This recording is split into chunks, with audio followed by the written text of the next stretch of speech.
Bonjour à tous, bienvenue sur le premier forum virtuel post-bac 2021, ici en Polynésie française. Je suis Marie-Laure Bouty, je suis psychologue au Centre d'information et d'orientation, psychologue éducation nationale, et je vais animer ce matin une table ronde sur les métiers dans le domaine du social avec des enseignants, des professionnels et une étudiante. Voilà, je vais vous laisser vous présenter. Bonjour, Christelle Lecléache-Monnier, professeure de sciences techniques médico-sociales au lycée du Diadème et accompagnée d'une étudiante de deuxième année. Bonjour, alors je suis Kahaya, étudiante en deuxième année du BTS SP3S. Je suis là pour vous expliquer, donner des éléments sur le BTS Services et prestations au secteur sanitaire et social. Merci. Madame Gineste. Bonjour, donc Vehire Gineste, assistante de formation au CNAM Polynésie, donc Conservatoire national des arts et métiers en Polynésie française. Et donc je suis là pour vous présenter une formation Bac plus 1, accompagnement professionnel de la personne âgée. Merci. Monsieur Mathieu. Bonjour, Romain Mathieu, proviseur du lycée Atima sur Maïna. Et donc aujourd'hui, je vais vous présenter une nouveauté au niveau du pays, donc l'ouverture du BTS économie sociale et familiale, qui rentrera donc en compte à partir de la rentrée prochaine. Merci. Alors, cette table ronde va s'organiser sur un temps de 45 minutes. Dans un premier temps, nous allons échanger avec nos invités pendant 30 minutes. Et puis ensuite, 15 minutes seront consacrées aux questions que vous pouvez d'ores et déjà nous poser par l'intermédiaire de l'application Zoom. Il faut ouvrir un onglet en bas qui s'appelle Discussion, et qui va ouvrir le chat. Donc n'hésitez pas surtout à poser vos questions. Voilà, nous y répondrons pendant les 15 dernières minutes à l'issue de ce premier échange. Une page internet est dédiée à ce forum virtuel à l'adresse suivante. Donc, je vous donne l'adresse, donc www.education.pf/premier-forum-virtuel de-l'orientation-post-bac. Cette page est importante, elle va vous permettre d'accéder au planning des conférences en live et d'accéder au lien YouTube pour les replays. Toutes les conférences sont enregistrées et vous pourrez effectivement les visionner par la suite. Ensuite, nous avons mis à votre disposition des liens, des ressources utiles, des documents pour continuer à élaborer votre projet de formation, projet professionnel. Nous allons commencer. Je me tourne vers vous, Madame Lecléache. Pouvez-vous présenter les objectifs, la finalité de la formation que vous présentez, donc le BTS SP3S? Alors je vais le redire, le BTS SP3S qui signifie services et prestations au secteur sanitaire et social. Je signale de suite que c'est une formation où nous formons des professionnels purement administratifs, technico-administratifs. Ce BTS a ouvert ses portes en 2011 sur le territoire. Il a pour objectif donc de former des professionnels qui travailleront au sein de structures de la santé, du social, médico-social, socio-éducatif. Ils feront partie d'une équipe où ils pourront apporter leur savoir-faire en termes d'analyse de besoins, d'accompagnement, en termes de prestations, quels sont les droits des usagers de ces structures. Et puis surtout de prendre du recul et de comprendre un petit peu quels sont les besoins de ces usagers et pour pouvoir monter, pourquoi pas, des projets pour améliorer le service rendu donc en tant que structure à l'usager et également du côté de la structure améliorer le fonctionnement de la structure en elle-même. Donc la carte de formation prévoit l'approche de plusieurs modules où ils abordent les politiques sanitaires et sociales, les techniques de communication, les techniques de méthodologie de projet avec les recueils de données, l'approche du public, comprendre le public sur le plan,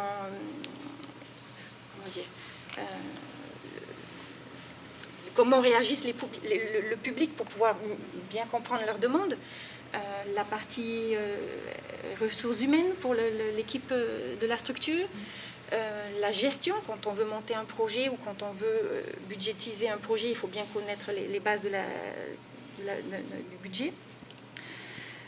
Ces jeunes, à l'issue de ce BTS, peuvent donc postuler au sein des structures comme l'hôpital ici, le CEFI, la DSFE, la Direction des Solidarités, je ne me trompe pas, la famille et l'égalité, au sein de notre caisse de prévoyance sociale, mutuelle, les assurances ayant le volet santé, toutes les structures d'accueil de personnes âgées, personnes en situation de handicap, les structures comme le Farehi Manava, donc avec un profil bien particulier. Ils ont surtout la posture d'un agent technico-administratif qui va accompagner une équipe dans le volet connaissance des droits des usagers, accompagner dans l'évolution de la structure. Ils peuvent occuper le poste d'adjoint coordinateur. Voilà ce que je peux dire sur la formation. Très bien. Elle est sur 2 ans. Je laisserai Kahaya parler des stages. C'est parti. Sur 2 ans, donc organiser une alternance. Alors, ça c'est fonctionne? une formation Donc, scolaire sur 2 années, avec une période de stage en première année de 6 semaines et en deuxième année de 7 semaines. Sur le territoire ou même hors territoire, on a eu des années où certaines étudiantes ont souhaité le faire dans les îles, en Polynésie. Et une fois, une étudiante est partie en métropole. Voilà un petit peu par rapport à la formation. Très bien, merci Madame Lecléache. On va peut-être passer la parole à Monsieur Mathieu qui va présenter donc ce nouveau BTS économie sociale familiale.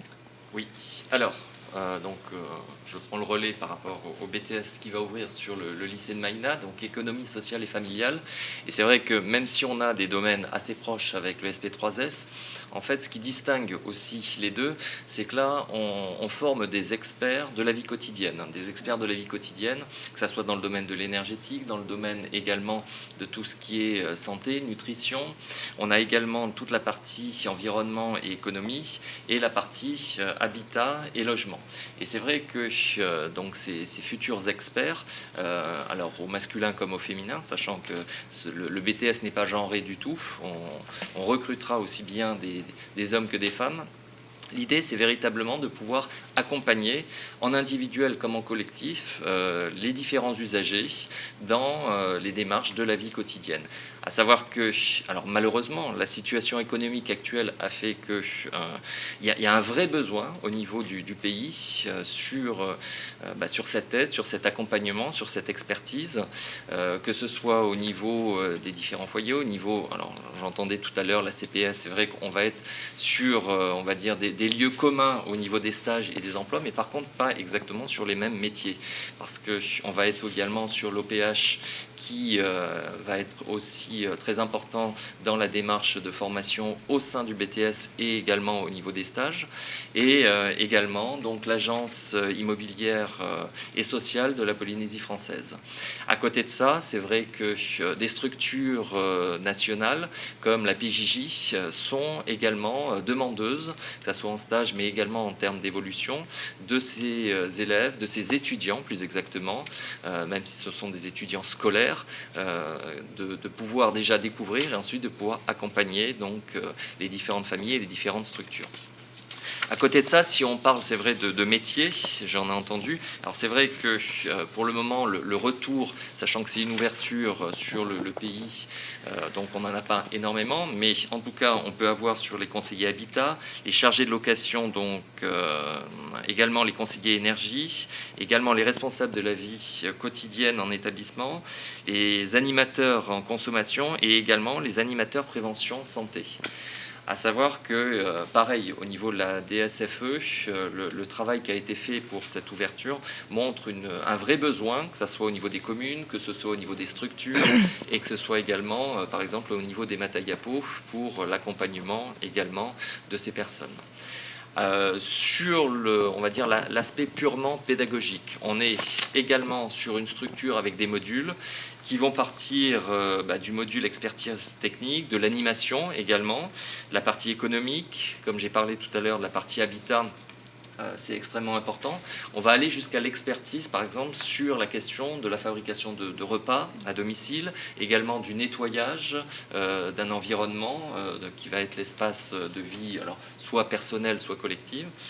Également, donc, toute la partie communication, qui est extrêmement importante dans ce BTS, et également tout ce qui est gestion de projet. Alors, c'est vrai que c'est un petit peu commun à tous les BTS, cette gestion de projet, mais on change de dimension, c'est-à-dire qu'on passe d'une dimension d'élèves à une dimension d'étudiants, où on demande de se projeter en termes d'accompagnement, en termes de réflexion, dans une démarche collective et une démarche de projet. Voilà ce que je peux à peu près dire. Après, bon, je compléterai bien sûr en fonction des questions. Comme j'ai pu le dire, c'est vrai que c'est une ouverture avec les 15 places qui seront à disposition dans le cadre de Parcoursup. Donc pour la rentrée 2021. Rentrée 2021. Merci. Donc je vous passe la parole, Madame. Vous allez nous présenter donc cette nouvelle formation aussi proposée par le CNAM, Conservatoire national des arts et métiers de Polynésie. C'est ça. Alors, donc moi je vais vous présenter le Bac+1, accompagnement professionnel à la personne âgée. Donc c'est une formation qui est inscrite déjà sur Parcoursup. Ensuite, cette formation, donc, il y a eu un recensement qui a été fait au niveau de la population qui est vieillissante maintenant. Et après étude de ça, donc, on a jugé nécessaire de vouloir mettre en place une formation donc, dans ce domaine. Notamment, c'est que le contexte local, c'est qu'on a des personnes âgées à domicile, donc chez nous, et on s'en occupe particulièrement, c'est la famille qui s'occupe de chaque membre de leur famille. Donc du coup, on a voulu mettre cette formation en place, et dans cette formation, il y aura une partie sur la culture générale, et une partie qui va venir développer tout l'aspect personnes âgées, donc petits soins, accompagnement dans les démarches administratives, donc s'orienter vers la CPS. C'est vraiment quelqu'un qui va venir aider au quotidien les personnes âgées qui peuvent être en difficulté motrice, qui peuvent être atteintes de maladies, il y a les maladies d'Alzheimer ou autres, donc des diabétiques ou autres, et ou des personnes qui ont un besoin parce que au niveau de leur famille, soit ils se retrouvent tout seuls et qui n'ont plus personne avec qui les accompagner. Donc on a décidé de mettre en place cette formation à Tahiti et principalement sur l'île de Rurutu. C'était une demande qui nous a été faite auparavant, donc pour l'an dernier. Et pourquoi pas le déployer également dans les autres archipels de la Polynésie française, aussi bien aux Marquises, où on a une demande aussi qui se développe, ou en intra-archipel avec les îles australes.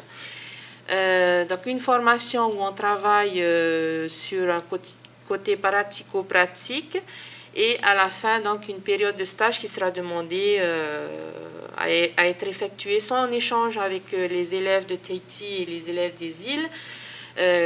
À ce moment-là, ils pourront découvrir l'aspect des territoires en échange, donc l'aspect inter-îles, et on sait très bien que ça n'a pas le même impact. Donc voilà, la formation qu'on mettra en place, ce sera donc Bac+1 accompagnement à la personne âgée. Donc la durée de la formation, 1 année? Alors la durée de la formation, donc elle dure 1 année.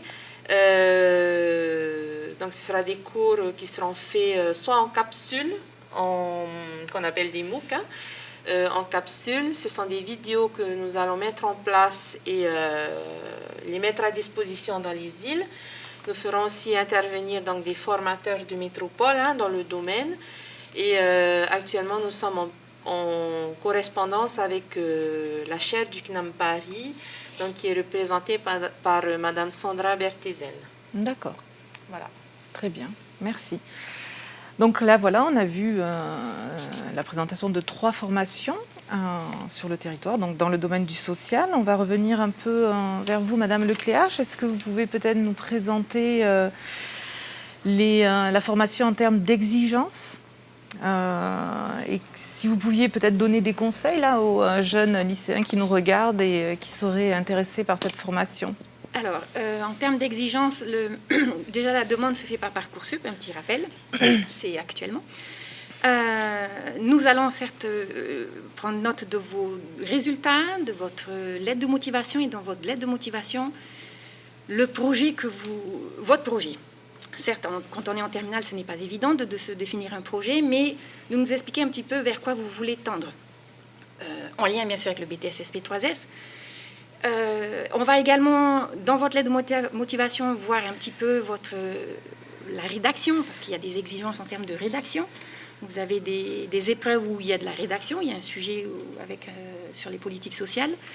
Des exigences également alors à travers la lettre de motivation, c'est pas évident, le relationnel, donc avoir un bon contact avec le relationnel, aimer être en contact, ça c'est un atout, hein, pour pouvoir aller vers cette population et les accompagner dans leurs demandes.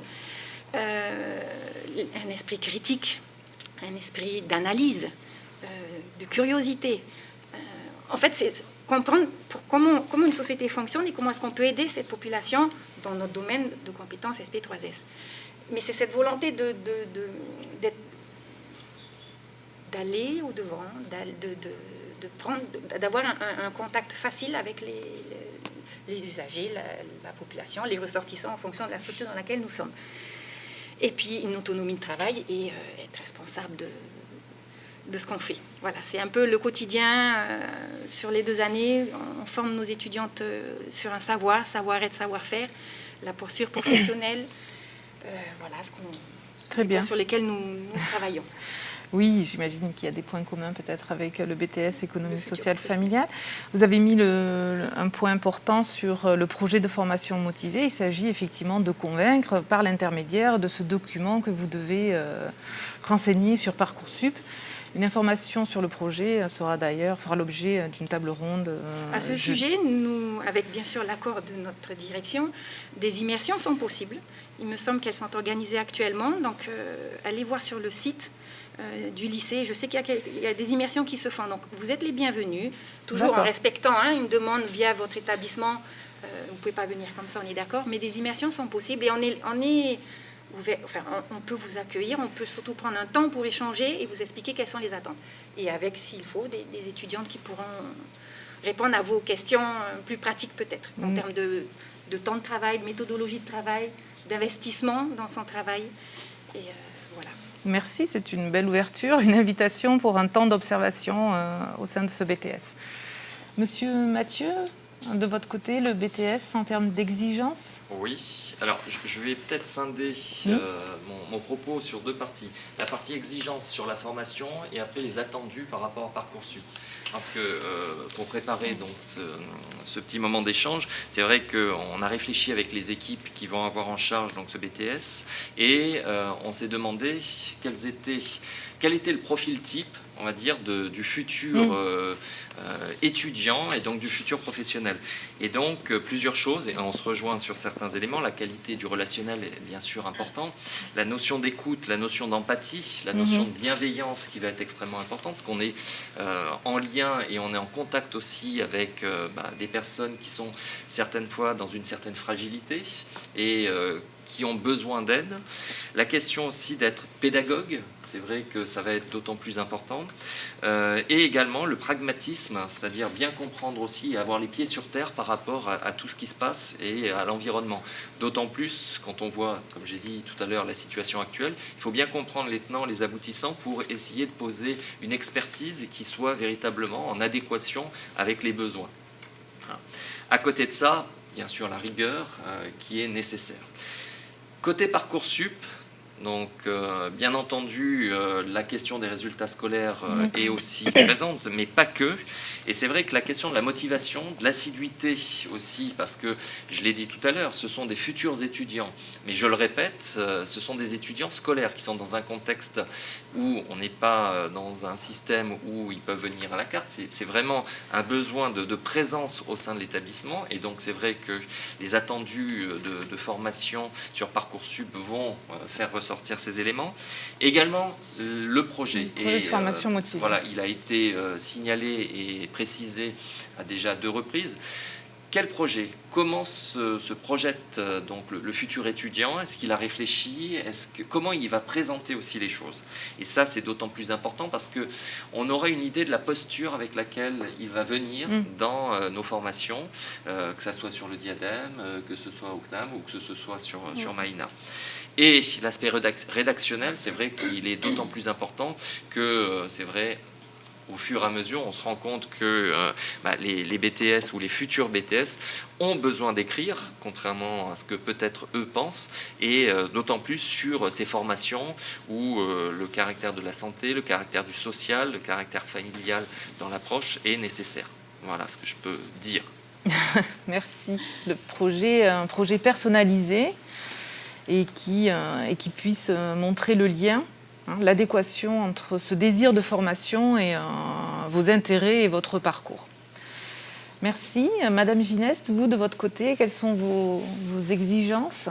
Alors, de notre côté, donc, c'est une formation qui va s'adresser principalement sur des personnes qui sont en décrochage scolaire. Donc, c'est dans le but de pouvoir les réinsérer individuellement dans cette formation.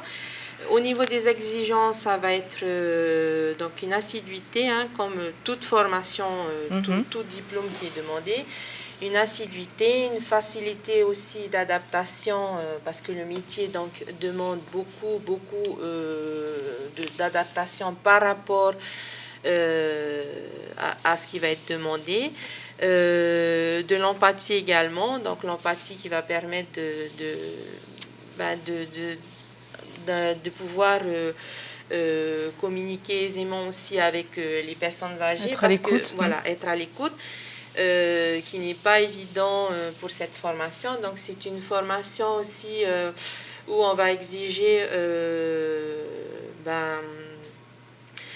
d'avoir un taux de présence quand même assez important par rapport aux cours qui seront donnés. Oui, un engagement. Un engagement égal sur une année. Donc, et puis un stage. Donc, il y a un stage qui sera prévu en entreprise, en échange. Et d'ailleurs, dans ce stage, on demandera à être assidu et pouvoir accompagner donc, les personnes âgées jusqu'à leur dernier jour, on va dire. Oui, bien sûr. Donc des qualités d'écoute, d'empathie, de bienveillance, centrées sur cette personne âgée dépendante. Oui. D'accord, merci. On va passer peut-être la parole à Kahaya, qui, elle, de son côté, va nous raconter son vécu de la formation. Qu'est-ce que tu pourrais dire, toi, en termes peut-être... Déjà, comment tu te sens dans cette formation et nous donner peut-être quelques conseils aux lycéens qui seraient intéressés donc, par le BTS SP3S. Tu es en 2e année, c'est ça? Oui, c'est ça. Alors, je me sens bien dans cette formation et ce qui me plaît le plus, c'est que durant les 2 années, il y a les semaines de stage et c'est pas que des années théorie. Et le fait d'être en stage, ça va aussi te montrer si tu veux vraiment faire ce métier-là et continuer dans cette formation ou changer. Bon, ça te permet de concrétiser, de valider la théorie et de te rendre compte sur le terrain, effectivement, comment tu peux être utile. Oui, voilà. D'accord. Et après, il y a aussi les cours. Il y a certains modules où j'aime comme d'autres non, mais après je compense les deux. D'accord, bon. Mais c'est bien, Kahaya, de dire ça. Il y a des choses, on est plus emballé par certains cours que par d'autres. C'est un ensemble aussi, la formation. Oui. Et voilà. Merci, Kahaya. Est-ce que tu pourrais peut-être donner quelques conseils Qu'est-ce qui est important pour toi de suivre pendant ces 2 ans cette formation?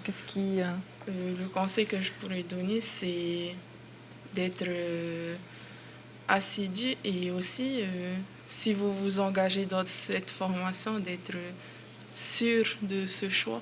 Parce que après, j'ai vu qu'il y a beaucoup qui pensent qu'en faisant cette formation, c'est pour ensuite continuer dans tout ce qui est au concours infirmière et tout, alors que non. D'accord, Nous, on des s'occupe erreurs. plus du domaine administratif. Bien sûr. Et dès qu'ils entrent, ils voient que c'est pas ça, ben après ils quittent. C'est important hein, de bien co-construire son projet et d'être sûr de ses choix. Oui. Merci Kahaya. On va peut-être justement ouvrir vers les débouchés, les poursuites d'études ou éventuellement les métiers que l'on pourrait exercer après ce BTS SP3S, sanitaire, service social. Alors, en termes de métiers, les professions intitulées dans les dépliants, ce sont des termes qui sont, on va dire, adaptés à ce qu'on nous trouve en métropole, délégué à la tutelle, ou qu'est-ce qui est dit encore? Excusez-moi, je n'ai pas tout en tête. Voilà, coordinateur d'activité, coordinateur de secrétariat, responsable de secteur. Il peut accéder, il est en mesure d'accéder à des postes de responsabilité en étant adjoint peut-être dans un premier temps. Et donc concrètement à la caisse de prévoyance sociale, il peut être dans une équipe en fonction des services, il peut partir du guichet en étant au guichet ou en étant à l'accueil. Ou sinon même au sein d'une équipe en co-coordonnant. Dans les structures sanitaires, en fait, c'est un peu un professionnel qui se trouve au carrefour de la gestion du personnel, améliorer le service rendu, avoir cette analyse pour bien répondre à la demande, aux besoins des usagers, mais également du fonctionnement d'une équipe, d'une structure. Après, en fonction de la structure, il y aura différents postes. Différentes missions, bien sûr. Missions, voilà. D'accord. Il y avait une autre question? Les poursuites d'études. Les parce poursuites que là, d'études. c'est une formation en 2 ans. Formation en 2 ans, donc métier à la clé sur le territoire. Il y a possibilité de spécialiser en licence professionnelle hors territoire. On n'en a pas sur le territoire actuellement. Ça peut être dans le domaine de l'intervention sociale ou de se spécialiser par rapport à un public, pour la prise en charge d'un public. Oui. Alors c'est sûr que il y a une multitude de licences. Tout dépend après de ce que l'étudiant ressent au travers des différents modules. Je sais que Kahaya a une appétence. Oui, sur la communication. On a un volet effectivement les techniques de communication. Elle aimerait poursuivre. Évoluer. C'est son souhait. Après, c'est très bien. Autre chose. Donc voilà, donc des poursuites d'études assez variées, effectivement, dans des différentes licences professionnelles, dans le champ du sanitaire et du social. Précise, à l'ICEP, on a bien la licence sciences humaines et sociales. Cette année, elle est option ressources humaines, merci Kahaya. En fonction de la demande, il varie la formation. Très bien. Donc c'est intéressant possible. de savoir que l'université accueille également, certaines étudiantes poursuivent en plus la partie administrative, l'administration où il me semble que c'était ce domaine-là, en 3e année avec une validation des acquis étudiés en amont. D'accord, très bien. Donc, sur le territoire, on a la possibilité effectivement de s'engager dans un BTS pour 2 ans et éventuellement envisager par la suite une 3e année pour un bloc de licence. Se spécialiser. Très bien, merci. Monsieur Mathieu, de votre côté, les poursuites d'études et puis le côté professionnel. Et le côté professionnel, vers quel métier Alors pareil, ça va être du jargon professionnel dans un premier temps, et une explication, parce que si on reprend le BTS ESF, et c'est ce que je vais préciser, c'est qu'on met le technicien en économie sociale familiale pourra occuper des postes. Alors je l'ai dit tout à l'heure, conseiller donc en habitat, chargé de gestion locative, conseiller en énergie, conseiller en économie domestique, responsable de la vie quotidienne, animateur en consommation ou animateur prévention santé. Alors, ça, ce sont les termes, je vais dire, professionnels. Derrière, ce qu'il faut aussi avoir à l'esprit, et je l'ai dit tout à l'heure, c'est un expert de la vie quotidienne. Donc l'idée, quel que soit le poste qu'il occupera, on va attendre de lui cette expertise sur l'aspect habitat, sur comment gérer le foyer, comment, on va dire, préparer de manière, on va dire, équilibrée et en faisant attention à son budget, l'aspect, on va dire, vie familiale.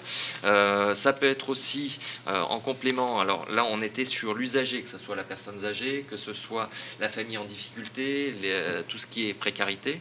Et puis après, côté professionnel, on peut avoir aussi une approche, alors je vais prendre le cas du territoire, avec chez EDT, chez Vini, donc par exemple, c'est tous ceux qui vont pouvoir accompagner donc le foyer sur la gestion et sur la maîtrise en fait du fonctionnement familial, du budget familial. Et ça, c'est extrêmement important. Et surtout, comme j'ai dit, le contexte fait que les besoins vont de toute façon grandir. Bien sûr. Et ce sont des futurs métiers où il y aura une demande extrêmement importante. À côté de ça, on parlait de la question de continuité. Cette continuité, à savoir que le BTS est un technicien supérieur, donc qui va apporter cette expertise. Et bien entendu, on peut compléter cette formation avec un diplôme d'État en conseiller économie sociale familiale, qui pour le moment n'est pas encore sur le territoire. Il est en gestation, en réflexion. Peut-être que d'ici les futurs promos, il y aura une évolution, mais en tout cas pour le moment, c'est pas présent sur le territoire, donc il faut s'expatrier sur la métropole. Également, donc bien entendu, les licences pro ou licences générales, même si c'est vrai que, comme tout chef d'établissement, la licence générale, même si elle est possible, moi je la déconseille. Il y a des étudiants de BTS parce que c'est vrai qu'ils sont un tout petit peu loin du fonctionnement et en tout cas des attendus. Mais c'est vrai que ça reste des possibilités, et pour les élèves motivés, je reviens sur la question de tout à l'heure sur quelles étaient les exigences, la motivation, je pense qu'elle fait énormément, que ce soit sur le BTS et que ce soit sur la poursuite d'études. Et puis après, bien sûr, l'insertion pro. Une projection à plus ou moins long terme. Hein. Voilà, tout à fait. C'est vrai que, je veux dire, c'est un cheminement de carrière. On parlait tout à l'heure de projet, et c'est un projet aussi qu'on doit avoir dans sa tête en tant que futur professionnel, quand on a fini son bac pro, quand on a fini son bac technologique ou bac général, qui sont les 3 voies d'accès par rapport au BTS. C'est un petit peu où est-ce qu'on veut aller et quel chemin on doit faire pour arriver à cela. À savoir que le chemin idéal n'existe pas, c'est le chemin qu'on va se construire, et c'est le chemin dans lequel on va prendre plaisir. Et c'est quelque chose qu'il faut aussi garder à l'esprit en tant que futur étudiant, où là, ils sont tous devant leur Parcoursup par entrée des vœux. C'est où est-ce que je vais prendre du plaisir. Très bien, merci de rappeler cette notion-là qui est importante. Est-ce que je pourrais compléter rapidement ? Oui, bien sûr, rapidement. Dans la continuité, c'est vrai que moi je me revois jeune étudiante, que faire après le bac ? Comment choisir ? Je pense que vous pouvez vous appuyer sur vos professeurs, vos professeurs actuels. Vous pouvez venir nous voir. Alors, contexte particulier, j'entends, mais il y a possibilité de rentrer en contact avec les professeurs, des étudiants pour pouvoir échanger et pour avoir de la matière. On va le rappeler, ça. Voilà. Merci, merci Madame Lecléache. On va peut-être passer une dernière fois la parole à Madame Ginès, peut-être donc le certificat professionnel, accompagnant professionnel de la personne âgée. Des possibilités de poursuivre dans ce domaine-là ?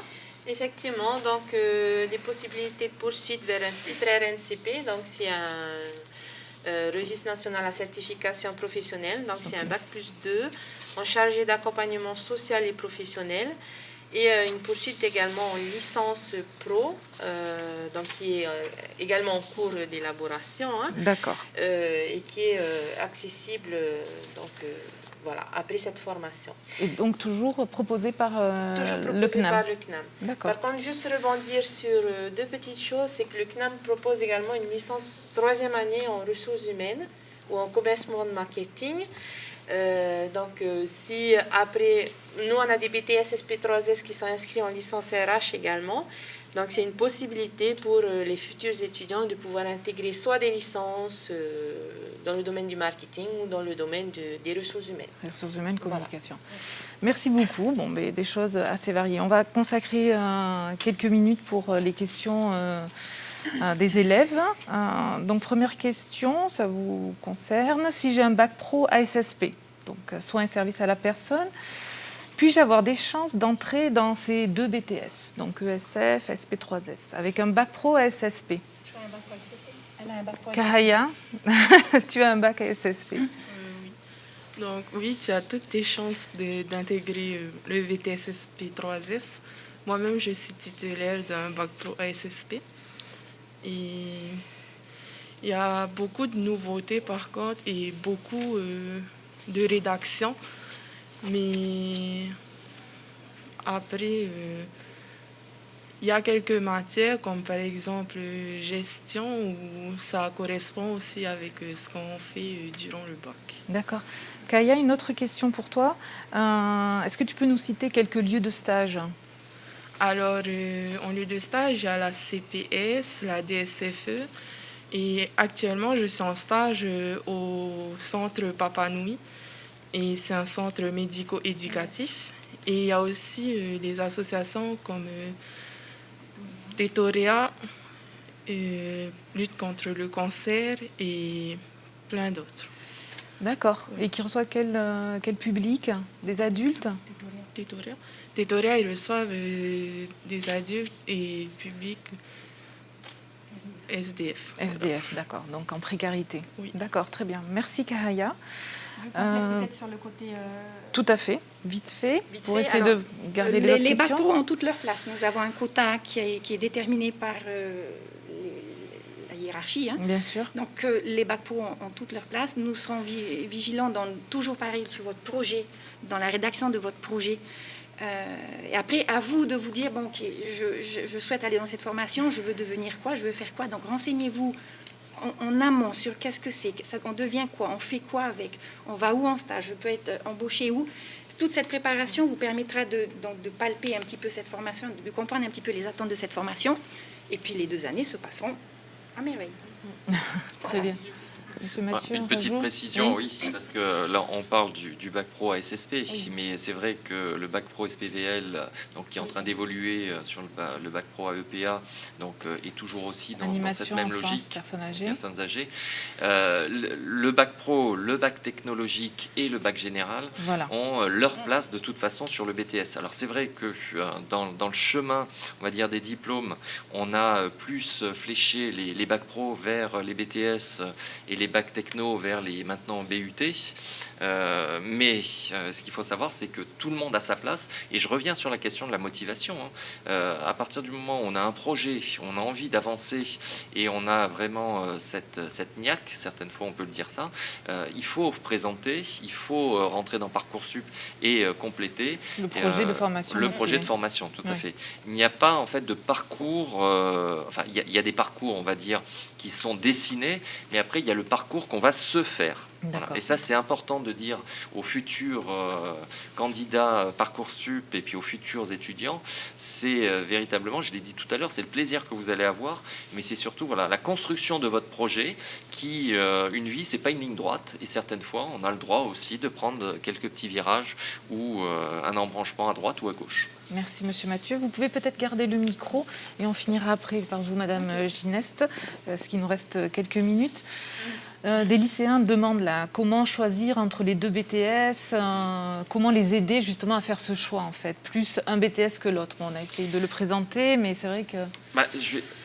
L'aspect, on va dire, technicien expertise qui est sur le domaine de la vie collective ou familiale, si on est sur cette dynamique d'accompagnement, c'est peut-être un peu plus, c'est vrai, le BTS économie sociale et familiale. Après, je laisserai ma collègue aussi répondre sur le SP3S. Il y a des domaines communs, il y a des domaines un petit peu différents, mais vraiment, l'économie sociale et familiale, on se rend compte que, et je l'ai dit en introduction, il faut bien garder à l'idée que c'est cet expert du quotidien qu'on va attendre, aussi bien chez l'individuel plutôt, que dans la société, on va dire la grosse société qui va venir accompagner aussi l'individuel. Et à côté de ça, donc que ce soit les liens avec, je l'ai dit tout à l'heure, la PJJ, que ce soit avec la DSFE, que ce soit avec l'IEOM, parce qu'il y a aussi la question des commissions de surendettement qui malheureusement augmentent, et donc ce BTS ESF va pouvoir aussi accompagner sur cette maîtrise budgétaire du quotidien, au-delà, c'est vrai, de l'expertise de la maison ou du foyer. D'accord, voilà. Merci. Madame Lecléache, un petit mot pour Un petit mot, en fait, bien ce sont des différencier votre professionnels qui se BTS. complètent Mhm. en fonction de la structure dans laquelle nous sommes. Chacun a son domaine de compétences et nous, ce sera vraiment c'est un agent technico-administratif. Quels sont les droits, à quoi ils ont le droit et pour pouvoir accompagner au mieux les familles dans le quotidien. Donc voilà, Très c'est bien. complémentaire. C'est très clair comme ça. Après, faire les 2 formations, c'est encore autre chose. Merci. On finit par une question pour vous, Madame Gineste. Faut-il être titulaire du bac pour entrer dans la formation, le certificat professionnel accompagnant personnes âgées? Alors, donc il faut avoir le niveau bac. Et donc, comme je l'ai précisé, donc c'est une formation qui sera orientée plutôt vers des décrocheurs scolaires. Donc, il y aura une sélection de personnes et voilà. Donc à visée d'insertion. Voilà, une Très bien. d'insertion. Très bien. Merci, Madame Gineste. Voilà, écoutez, on arrive à la fin de cette table ronde. Je remercie tous nos invités pour ces échanges intéressants. J'espère que pour vous aussi. Merci à vous d'avoir posé ces questions. Merci à vous d'avoir été là. Je vous rappelle qu'à disposition sur le site internet des journées post-bac, vous avez à disposition les catalogues édités par le CIO sur le post-bac. Vous avez aussi le calendrier Parcoursup. Vous aurez aussi bien entendu des outils, des ressources, des documents pour vous aider à élaborer, construire votre projet. Et notamment, on en a beaucoup parlé là, du projet de formation motivée. N'hésitez pas à vous faire accompagner par les professionnels, les professeurs, les personnes de votre entourage, les psychologues de l'éducation nationale, le centre d'information et d'orientation et tous les liens et sites utiles sur Internet. Voilà. Merci. Merci. Merci.